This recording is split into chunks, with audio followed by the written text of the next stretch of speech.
मेरी बनाई नीति के विपरीत कर्म करते हैं मां, तो मैं इनको भी दंड देने में दया नहीं करता हूं। मेरा वह दंड पाणी जो स्वरूप है वो दया विमुक्त है, उसके अंदर दया नाम की चीज नहीं है। जिस प्रकार भगवान का वर्तमान स्वरूप जिसका हम आराधन करते हैं, श्री दत्तात्रेय भगवान हैं, हमारे वृंदावन बिहारी लाल हैं, ये बड़े करुणा में बड़ा दया में स्वरूप है, तो इसका बिल्कुल विपरीत स्वरूप है दंडपाणी भगवान का। और भगवान यह कहते हैं मैया एक बार को मेरे करुणावंत रूप की जो दृष्टि है ना वो केवल उन पर पड़ती है जो उससे प्रेम करते हैं, पर मेरे दंडपाणी रूप इसके नेत्र तो हर व्यक्ति के ऊपर घूमते हैं। ये हर व्यक्ति का दृष्टिकोण देख के समझ के चलते हैं मां, कोई नहीं बच पाता मेरे दंडपाणी स्वरूप से, ऐसा ये स्वरूप है।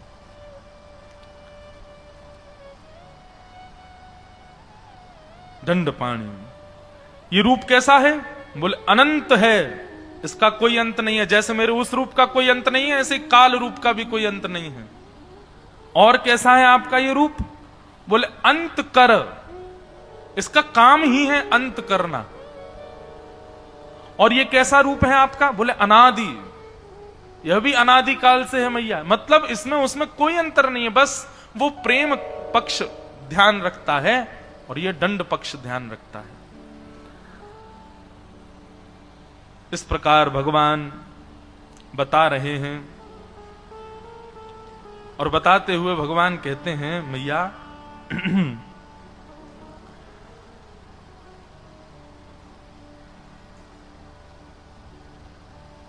मेरा जो ये काल रूप है, देवूति मैया ने कहा कि ये जो काल रूप है आपका, जिस प्रकार आपके प्रेम रूप के साथ में जय विजय पार्षद रहते हैं, आपके प्रेम स्वरूप नारायण के साथ लक्ष्मी रहती है, जिस प्रकार आपके उस भाव स्वरूप के साथ में शेषनाग रहते हैं, आदि आदि पार्षद नारद आदि सब गंधर्व देवता जन सब रहते हैं आपके उस रूप के साथ, आपके काल रूप के साथ कौन रहता है?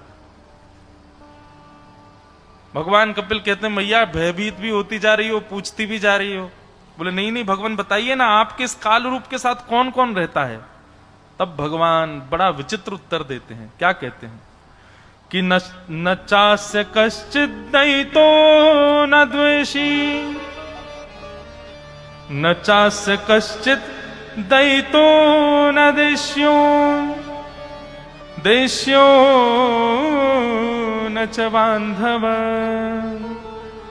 अविशत्य प्रमत्तो सौ प्रमत्त जन्म तकृत।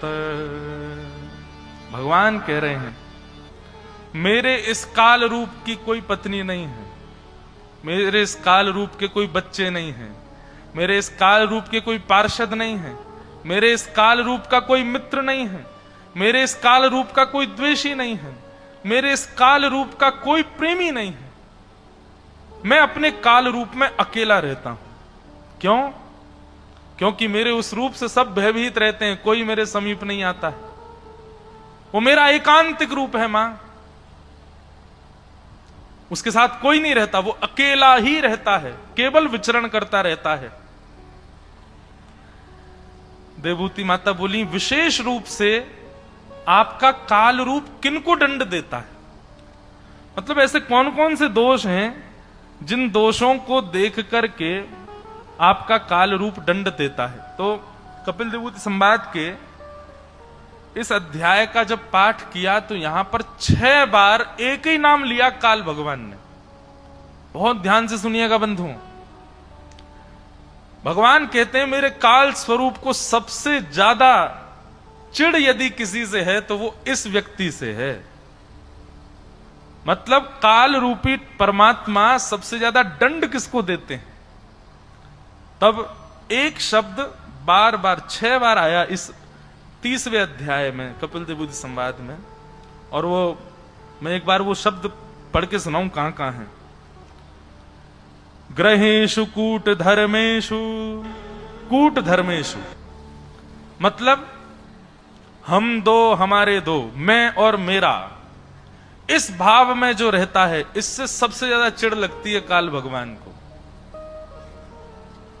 एक बार आया, दूसरी बार फिर क्या आया,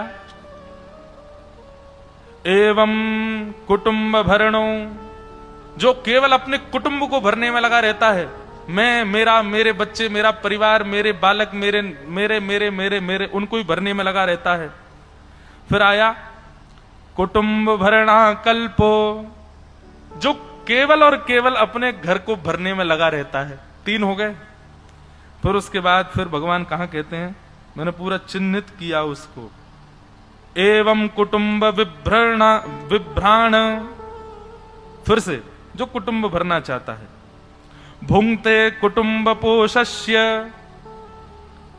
हर 3-4 श्लोक के बाद भगवान कपिल कहते हैं, मैया, जो केवल और केवल कुटुंब भरने में लगा रहता है, केवल अपनी और अपनों की परवाह में रहता है, केवल उसी के लिए ही अपना संपूर्ण जीवन निकाल देता है। दंडपाणी मेरे उस रूप का सबसे पहला आहार वही व्यक्ति है जिसने संसार में आकर के समाज के लिए और किसी की सहायता के लिए और परोपकार के लिए कुछ नहीं किया, केवल अपने और अपनों के लिए करके चला जाता है। दंडपाणी भगवान सबसे पहले उसकी डिमांड लेते हैं। सबसे ज्यादा अप्रिय श्री दंडपाणी भगवान को